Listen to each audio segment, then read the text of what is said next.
BJP के राष्ट्रीय अध्यक्ष जेपी नड्डा आज से 2 दिवसीय प्रवास पर उत्तर प्रदेश में रहेंगे। नड्डा आज गोरखपुर बूथ अध्यक्ष सम्मेलन को संबोधित करेंगे। नड्डा गोरखपुर क्षेत्र की होने वाली बैठक में 27,637 बूथ अध्यक्षों को जीत की गुरु मंत्र देंगे। राष्ट्रीय अध्यक्ष के साथ ही प्रदेश प्रभारी राधा मोहन सिंह, प्रदेश चुनाव प्रभारी धर्मेंद्र प्रधान और प्रदेश अध्यक्ष स्वतंत्र देव सिंह, प्रदेश महामंत्री संगठन सुनील बंसल और सीएम योगी आदित्यनाथ भी मौजूद रहेंगे। चंपा देवी पार्क में भव्य मंच के साथ 30,000 से ज्यादा लोगों के बैठने की व्यवस्था की गई है और इसके साथ ही शहर को भी राष्ट्रीय अध्यक्ष जेपी नड्डा के स्वागत के लिए बैनर और पोस्टर भी लगाए गए हैं। बीजेपी का गोरखपुर क्षेत्र में 52 में से 60 सीटों पर जीत का लक्ष्य है। गोरखपुर क्षेत्र में 62 सीटों में से 43 पर बीजेपी और 2 और सहयोगी दलों की जीत का हासिल करनी है।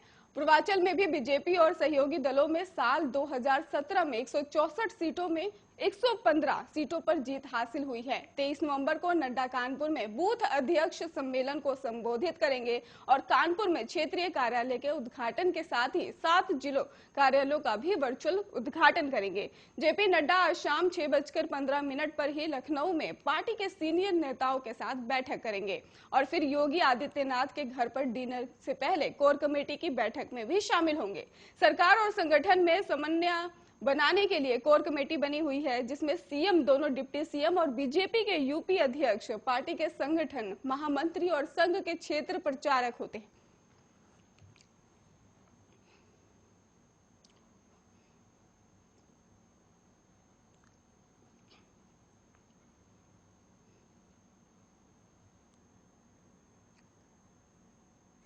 इंदौर के चंदन नगर थाना क्षेत्र में करीब 6 महीने पहले की गई आत्महत्या के मामले में मृतक पति के ससुराल वालों और पत्नी के प्रेमी पर आत्महत्या के उकसाने के लिए मामला दर्ज किया गया है। दरअसल एक सौदे के तहत ही शादी की गई थी और मृतक से उसके ससुर 70,000 रुपए लिए थे और जिसके बाद से ही आपको बता दें कि जब बची हुई 30,000 रकम पति ने नहीं चुकाई तो युवक को उसके ससुराल वाले प्रताड़ित करने लगे और जिसके चलते उसने फांसी लगाकर अपनी जान दे दी।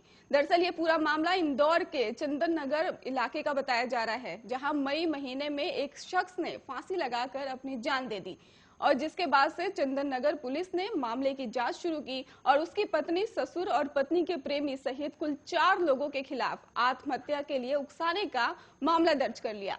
चंदन नगर थाना प्रभारी दिलीप पुरी के मुताबिक सीताराम पिता लक्ष्मण प्रजापत निवासी चांदमारी भट्टा ने 28 मई को फांसी लगाकर सुसाइड कर लिया है। मृतक ने सुसाइड नोट में अपनी पत्नी कंचन, ससुर मुन्ना लाल और नीनामा मामा और राजू और पत्नी प्रेमी राघव पर आत्महत्या के लिए उकसाने का आरोप लगाया है। बताया यह भी जा रहा है कि मृतक सीताराम हत्या के एक मामले में लंबे समय से जेल में था और जेल से छूटने के बाद उसने धार निवासी कंचन नामक एक महिला से शादी की थी। इसके लिए बकायदा उसने पत्नी कंचन को, पिता को 70,000 रुपए भी दिए थे। हालांकि बाद में वो तय रकम के हिसाब से 30,000 रुपए चुकाने में असमर्थ रहा और जिसके चलते उसका ससुर मुन्ना लाल नीनामा उसे जलील करता रहा। पुलिस ने अब सभी के खिलाफ मामला दर्ज कर लिया है और मामले की जांच फिलहाल कर ली।